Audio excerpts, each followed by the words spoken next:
Hello everyone, welcome back to my channel. आप सभी ने पार्ट 1 वीडियो देख ली होगा, unit and self empowerment in psychology. Generally वो यूनिट बहुत ही सिंपल है, एज सच उसको सोशियोलॉजी में होना चाहिए था, क्योंकि वो हमारे राइट्स और क्लेमिंग और हमारे जितने भी सेल्फ स्टीम्स के थॉट्स होते हैं उससे कनेक्ट करता है। अगर मैं बात करूँ, इसको हम लोग साइकोलॉजी में डिस्कस करेंगे। एज शॉर्ट अगर मैं बात करूँ तो हम लोग बहुत ज़्यादा डीप में नहीं, बस उसको सुपरफिशियली डिस्कस करेंगे। और ये बहुत ही इंपॉर्टेंट है, सच नहीं है आपके लिए। सिर्फ वो सिर्फ अगर आपके एग्जाम में आएगा तो सिर्फ वो सिर्फ 3 और 5 मार्क्स का आएगा, दैट्स इट।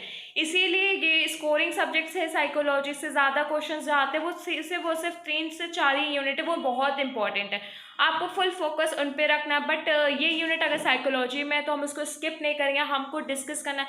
आपकी 3 यूनिट बहुत ही सिंपल है, बहुत ही ईजी है। आपको इन तीनों पे बहुत ही कम फोकस करना है, सिर्फ आपको रीजनिंग आनी चाहिए, दैट्स इट।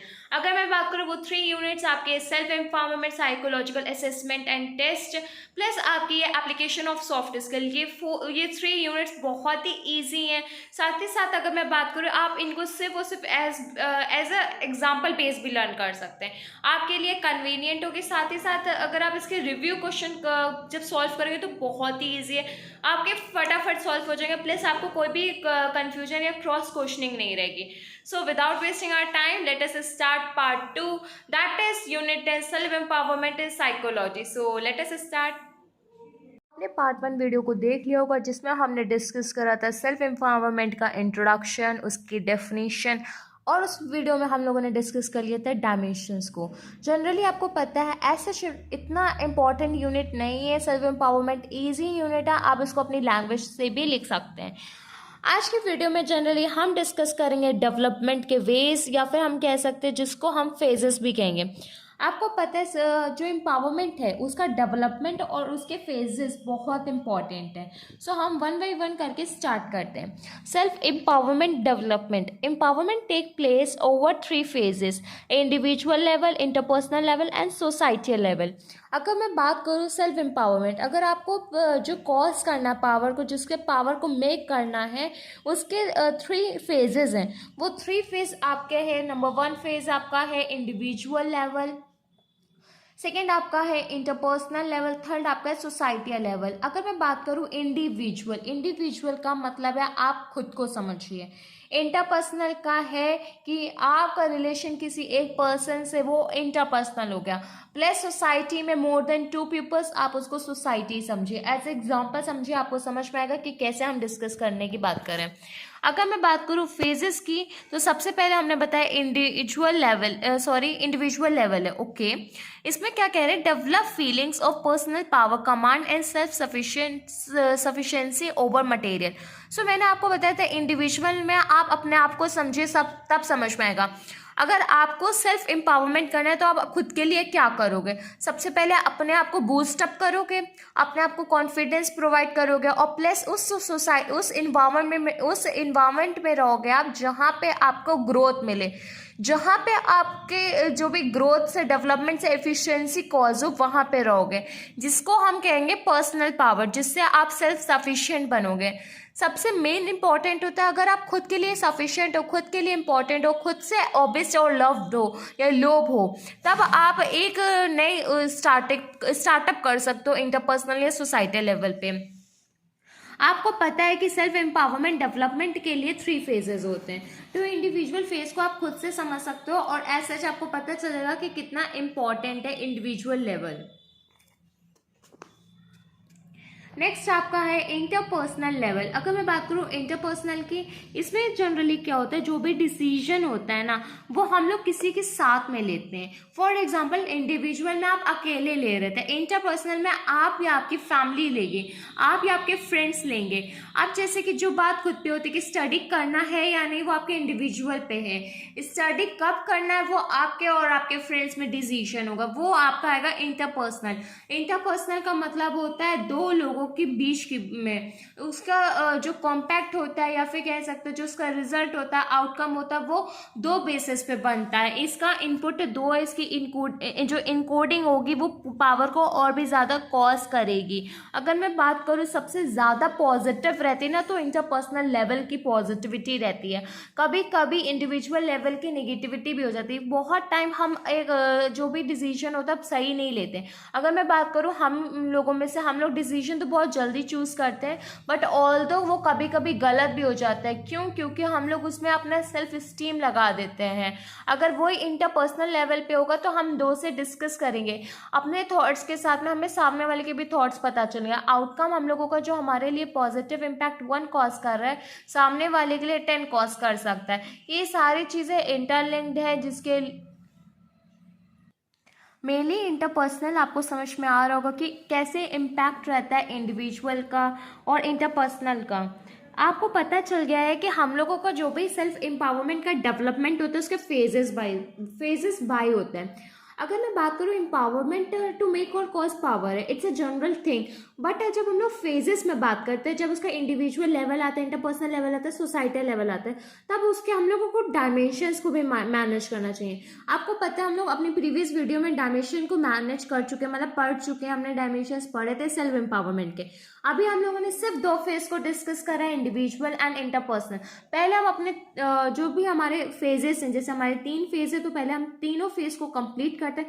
फिर मैं यही डायमेंशंस जो हम लोगों ने 5 डायमेंशंस पढ़े थे, इन्हीं डायमेंशंस को हम लोग सेट करेंगे अपने 3 फेजेस में। और आप देख सकते हो कि इसमें इतने बढ़िया से इसको प्रेजेंट करते हैं। आप इसको ऐसे एग्जाम में भी प्रेजेंट कर सकते हो, इंडिविजुअल को अलग बॉक्स में, इंटरपर्सनल को अलग बॉक्स में और सोसाइटल को अलग बॉक्स में।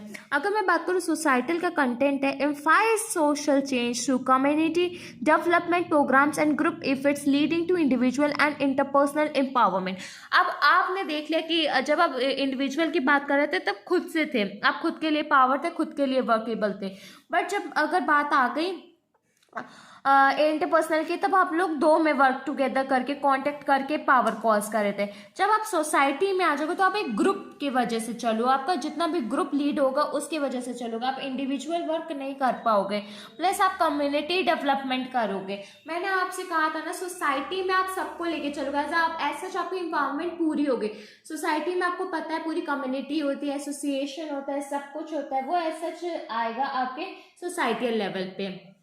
अब जैसे कि मैं बात करूँ डायमेंशन की, तो आपका फिजिकल डायमेंशन, जो आपका फिजिकल डायमेंशन है वो आपका इंडिविजुअल लेवल पे आएगा, क्योंकि इसमें मोबिलिटी बहुत है। साइकोलॉजिकल आपको पता है, चाहे आप इंडिविजुअल में हो, चाहे आप इंटरपर्सनल में, चाहे सोसाइटल, वो एक यूनिवर्सल है प्लस डायनेमिक भी है। तो साइकोलॉजिकल आप तीनों में अप्लाई कर सकते हो। कॉग्निटिव की अगर मैं बात करूँ, सबसे ज़्यादा अच्छी होती है इंटरपर्सनल लेवल में, क्योंकि इसमें हम लोगों की जो थिंकिंग और फॉरगेटिंग और मेमोरी है ना, वो बहुत ज़्यादा अफेक्ट होती है। इकोनॉमिक और पॉलिटिकल की अगर मैं बात करूँ तो वो सोसाइटी लेवल पे ज़्यादा रहती है, क्योंकि अगर आपको पता है सोसाइटी में कम्युनिटी भी है, एसोसिएशन भी है, पॉलिटिकल भी है, लीड भी है और एजेंडा भी है। तो ये सारे पॉलिटिकल्स के हो गए। और सही बात बताऊँ तो इंडिविजुअल पे इकोनॉमिक इतनी नहीं अफेक्ट करते हैं, इंटरपर्सनल पे अफेक्ट नहीं करते, क्योंकि आप एक जो रिलेशन है वो आपका एकदम रिलेशन फॉर्मल इनफॉर्मल के कॉजेस में रहेगा। लेकिन सोसाइटियल में आपका इकोनॉमिक लेवल बहुत ही ज़्यादा हाई है और बहुत ही ज़्यादा मतलब अफेक्टिव रहेगा। तो सबसे पहले आपको पता चल गया कि कैसे आपको इंट्रोडक्शन करना है, कैसे आपको डेफिनेशन लिखना है, साथ ही साथ डायमेंशंस का मीनिंग तो पता चल गया, बट ये डायमेंशन कैसे आपके इन तीनों फेजेस पे अफेक्ट करते हैं, इन तीनों फेजेस पे कैसे आता है, इस वीडियो में हमने वो भी देख लिया। अगर मैं बात करूँ ways and means of achieving empowerment को हम कैसे अचीव करें, कैसे पाएं, कैसे एम्पावरमेंट की जो स्टेज है वहाँ तक हम पहुँचे। अगर मैं बात करूँ, बहुत से जो पर्सन होते हैं उनको पता ही नहीं होता एम्पावरमेंट का मतलब क्या होता है, एम्पावरमेंट से कैसे हम ले सकते हैं। तो सबसे पहले इंपॉर्टेंट आपके लिए क्या है, एजुकेशन हर चीज़ के लिए इंपॉर्टेंट है। अगर आपके पास नॉलेज है तो आपको फ़र्क पता चलेगा कि क्या चीज़ सही है, क्या चीज़ गलत है। आप उसी फ़र्क के थ्रू से डिफरेंस क्रिएट कर सकते हो, उसी फर्क से आप सही को चूज करोगे, राइट। जब आपको पता है गलत आपके लिए कितना खराब है तो आप सही को चूज करोगे। वो क्या चीज आपके लिए, एजुकेशन। ऑर्गेनाइजेशन कैसे इंपॉर्टेंट है, क्योंकि वो ना एक स्ट्रेंथ प्रोवाइड करता है, एक जैसे कि डॉरी है या फिर चाइल्ड मैरिज, इन सब के लिए अफेक्ट करता है। ऑर्गेनाइजेशन ने नए नए राइट्स, नए नए रूल्स इसीलिए बनाए, नॉर्म्स इसीलिए बनाए जिससे जो सोसाइटी, एसोसिएशन, कम्युनिटी उसको हेल्प हो सके। इंटर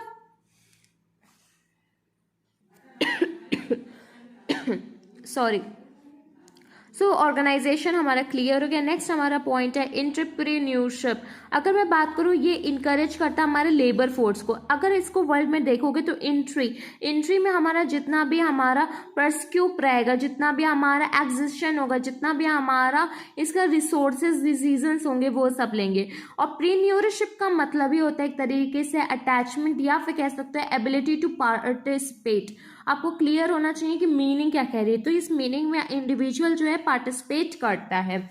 नेक्स्ट आपका पॉइंट है साइंस एंड टेक्नोलॉजी। तो आपको पता है पहले टेक्नोलॉजी इतनी इंपॉर्टेंट नहीं थी, अब टेक्नोलॉजी बहुत है। अब आजकल तो ऑनलाइन हर एक चीज़ बहुत ही ईजी होती जा रही है। ऑनलाइन हर एक चीज़ को एक्सप्लेन कर देती है, इंडिविजुअल को इक्वल राइट्स देती है, जिससे एक इंडिविजुअल के लिए बहुत ही ज़्यादा हेल्पफुल है। नेक्स्ट है micro finance program. Micro finance program इसीलिए इंपॉर्टेंट है क्योंकि ये लो इनकम पे वर्क करता है। आपको पता है इकोनॉमिक एक डायमेंशन है जो अफेक्ट करता है सेल्फ एम्पावरमेंट के डायमेंशन को। तो जब आप माइक्रो फाइनेंस प्रोग्राम को यूज करोगे तो आप इकोनॉमिक डायमेंशन की एबिलिटी को एक्सेस रिसोर्स में यूज कर सकोगे। लो इंश्योरेंस प्रोटेक्शन आपका सबसे बेस्ट रहेगा सोसाइटी लेवल पे। क्यों?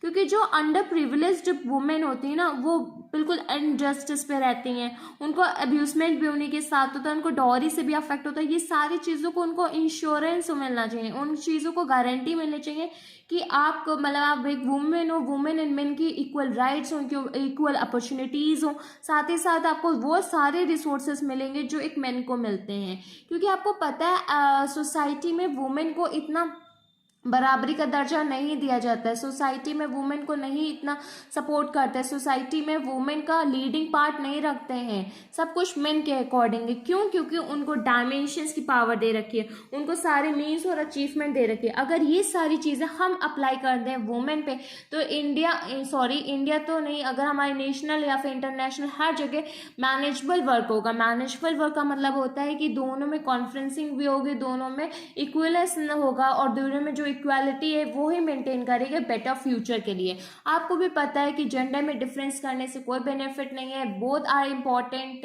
प्लस उसके हम लोगों को अगर एफिशिएंसी को गेन करना है या फिर हमें बेटरमेंट चाहिए तो हम लोगों को एम्पावरमेंट प्रोवाइड करना चाहिए। एम्पावरमेंट का मीनिंग जो हम लोग बहुत ही अलग अलग तरीके से देख सकते हैं कि उनका राइट्स क्या है, उनके सेशंस कितने हैं। हम लोगों को women, children and backward classes तीनों के लिए इम्पोर्टेंट है। तो इस वीडियो का एंड हम यहीं पे करते हैं। अगर आपको सेल्फ एम्पावरमेंट में कुछ भी डाउट हो पार्ट 1 पार्ट 2 वीडियो से, सो प्लीज़ कमेंट इट, अपने डाउट्स को क्लियर करते रहिए और अपने डाउट्स को मेंशन कर दीजिए। आपकी प्रॉब्लम जो भी हो, आपकी प्रॉब्लम को सॉल्व करने का काम मेरा है। आपकी प्रॉब्लम मैं जल्दी ही सॉल्व कर दूंगी, बस आप अपने प्रॉब्लम्स को कमेंट बॉक्स में मेंशन कर दीजिए। अगर आपको ये वीडियो अच्छी लगे सो प्लीज़ वीडियो को लाइक करिए, ज़्यादा से ज़्यादा शेयर करिए। Thank you.